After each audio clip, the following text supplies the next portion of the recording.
So we're starting to be able to put the traits, to sort of nail the traits down to their underlying biology. And with regards to neuroticism, well, if you're high in neuroticism, you're more sensitive to anxiety, and that's regulated at least in part by the hippocampus and generated in part by the amygdala. There's another part of the brain called the periaqueductal gray that seems to be associated with the experience of pain, and pain is quite a complex phenomena. Depression is pain-like, grief is pain-like, social isolation is pain-like, disappointment is pain-like. There's anxiety components to that too.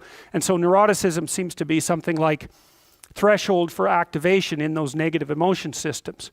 So if you're higher in neuroticism, 1 unit of uncertainty might produce, let's say, 3 units of psychophysiological response, whereas if you're lower in neuroticism, 1 unit of uncertainty might produce 1 unit of psychophysiological response.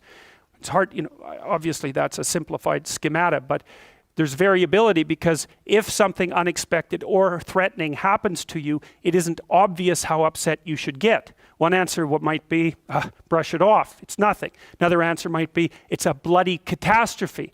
And often when something uncertain or threatening occurs, you don't have enough information at your disposal to make a full determination of the potential import of the circumstance, especially if it's uncertain.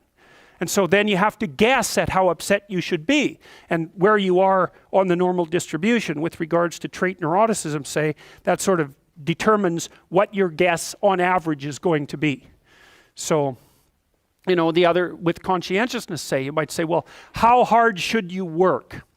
Well, that's a really difficult question. If you're going to die tomorrow, and then you probably shouldn't work very hard today at all.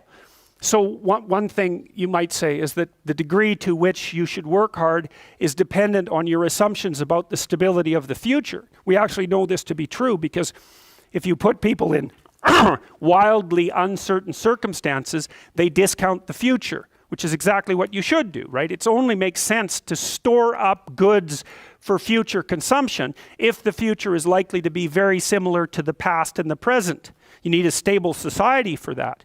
And conscientiousness only works in a stable society. Because all you do otherwise, if you're piling up goods, which is kind of what conscientious people do, is leaving them there for the criminals to take, or waiting for the next chaotic upheaval to wipe out everything that you've stored.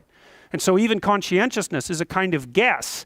Hardworking people say, well, sacrifice the present for the future. That's great, as long as the future is going to be there and you can predict it. But if it's not going to be there and it's unpredictable, then the right response is take what you can take right now while the getting's good.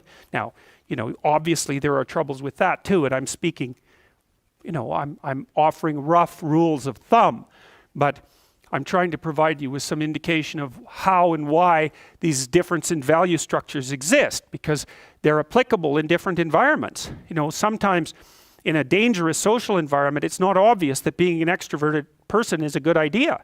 Because extroverted people, they stand out, especially if they're extroverted and creative, right? Because not only are they noisy and dominant and assertive, they're also colorful and flamboyant and provocative.